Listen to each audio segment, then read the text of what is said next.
Ningependa kuwajulisha kuwa hali ya usalama wa nchi inaendelea kuimarika siku hadi siku. Aidha, Jeshi la Polisi linaendelea kutimiza majukumu yake ya msingi, ikiwemo ya kuhakikisha linasimamia uwepo wa amani, utulivu na usalama. Katika hili, Jeshi la Polisi linatoa shukrani kwa wananchi na wadau mbalimbali wanaoendelea kutoa ushirikiano wa kiwango kikubwa katika kulinda na kuimarisha amani ya nchi. Hata hivyo, kama Jeshi la Polisi lilivyoeleza katika taarifa yake ya tarehe 3 mwezi wa 12 2025 kwamba upo uhalifu unaoendelea kupangwa na kuhamasishwa kwenye mitandao ya kijamii na kwenye makundi ya baadhi ya watu wakihamasisha kile wanachokiita maandamano ya amani na yasiyo na kikomo kuanzia tarehe 9 mwezi wa 12 2025.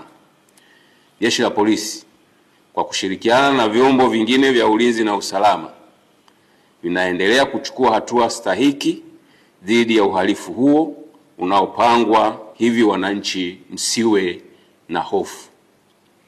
Sheria za nchi ikiwepo sheria ya polisi na polisi wasaidizi sura ya 322 kama ilivyofanywa marekebisho mwaka 2023, kifungu cha 43 kifungu kidogo cha kwanza kinatoa maelekezo na masharti ya kisheria kuwa mtu yeyote ambaye ana mpango wa kufanya, kukusanya, kuunda au kupanga mkusanyiko au maandamano ya hadhara anatakiwa kuwasilisha kwa maandishi notisi kuhusu kufanyika kwa mkusanyiko au maandamano hayo kwa afisa wa polisi msimamizi wa eneo hilo, akiainisha yafuatayo: A, sehemu ambayo maandamano yatafanyika au yatafanyikia; B, muda yatakapofanyika; C, madhumuni ya maandamano hayo; na D, maelezo mengine kama waziri atakavyotangaza kwa notisi mara kwa mara kwenye gazeti la serikali. Aidha, kifungu hicho cha 43 kifungu kidogo cha pili kinaeleza kwamba pale ambapo mtu amewasilisha taarifa kwa maandishi kulingana na kifungu kidogo cha kwanza, anaweza kuendelea kuitisha, kukusanya, kuunda au kuandaa mkusanyiko au maandamano hayo kama yalivyopangwa, isipokuwa na mpaka atakapopokea amri kutoka kwa afisa wa polisi msimamizi wa eneo ikieleza kwamba mkusanyiko au maandamano hayo hayatafanyika kama ilivyotaarifiwa.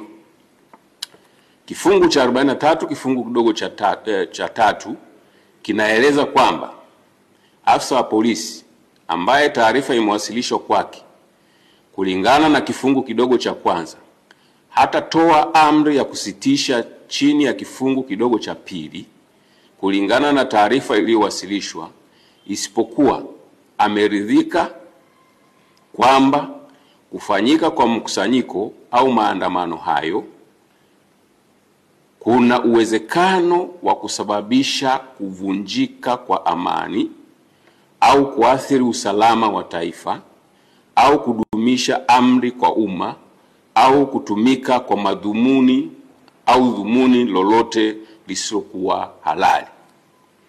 Kulingana na ufuatiliaji wa kina uliofanywa na unaoendelea kufanywa kwenye mitandao ya kijamii na kwa watu mbalimbali, na mbinu zinazohamasishwa zitumike kuanzia siku hiyo ya maandamano ya tarehe 9 Disemba 2025 kama ilivyoelezwa katika taarifa ya Jeshi la Polisi ya Disemba 3 2025 kuwa wanahamasisha kufanya yafuatayo: siku hiyo ya maandamano yasiyo na kikomo, yani tarehe 9 mwezi wa Disemba 2025, wanaelekezana ambaye hajui kutumia silaha na hajapitia mafunzo siku hiyo asishike silaha, wawaachie waliopata mafunzo ya matumizi ya silaha.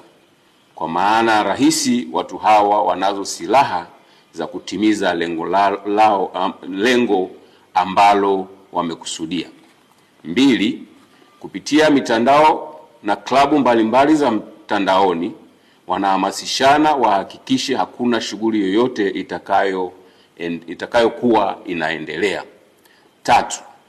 Pia wahakikishe wanaharibu na kuchoma moto minara yote ya mawasiliano ili nchi nzima ikose mawasiliano.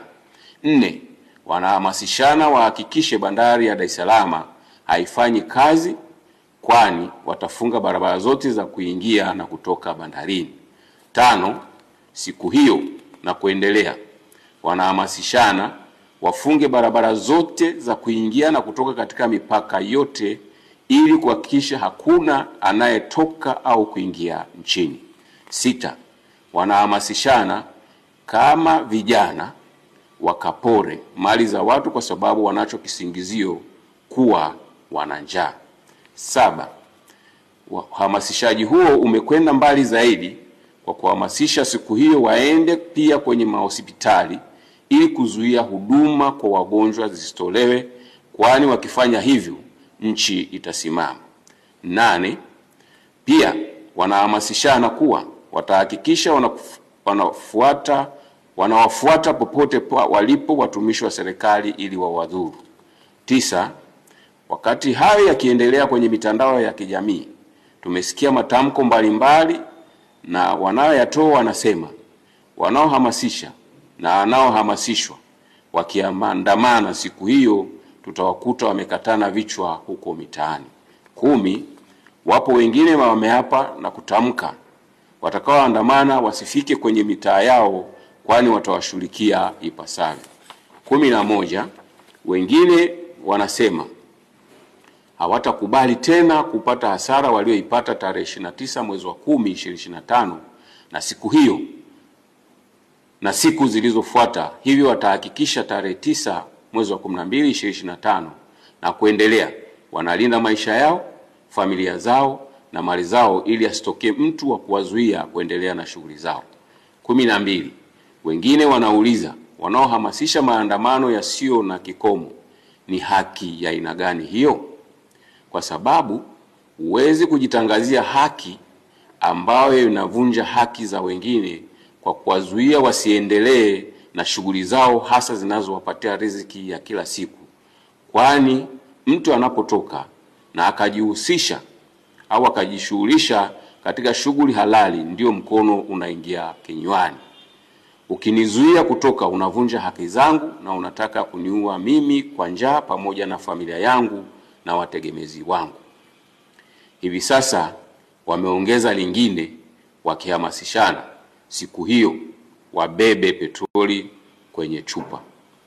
Hivyo kulingana na sheria ya polisi na polisi wasaidizi inayotoa maelekezo na masharti ya kufanya, kukusanya, kuunda au kufanya mkusanyiko au maandamano, na kutokana na mbinu za kihalifu ambazo zimebainika wakihamasishana kuzitumia kuanzia tarehe 9 Disemba 2025, maandamano hayo yanayopewa jina la maandamano ya amani na yasiyo na kikomo yamekosa sifa za kisheria za kuyaruhusu kufanyika.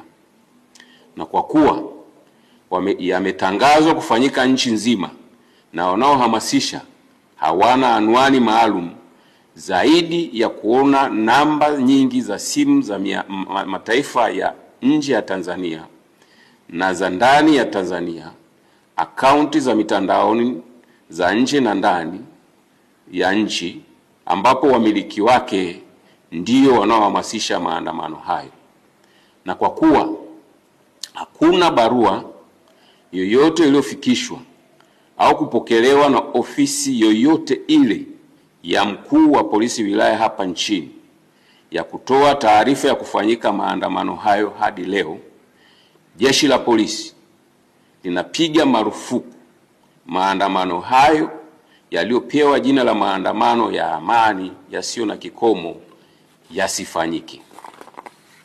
Hivyo, Jeshi la Polisi linatoa wito kwa Watanzania na wasio Watanzania ambao wapo ndani ya nchi wayakatae yanayohamasishwa, waendelee kuyakemea na wasishiriki.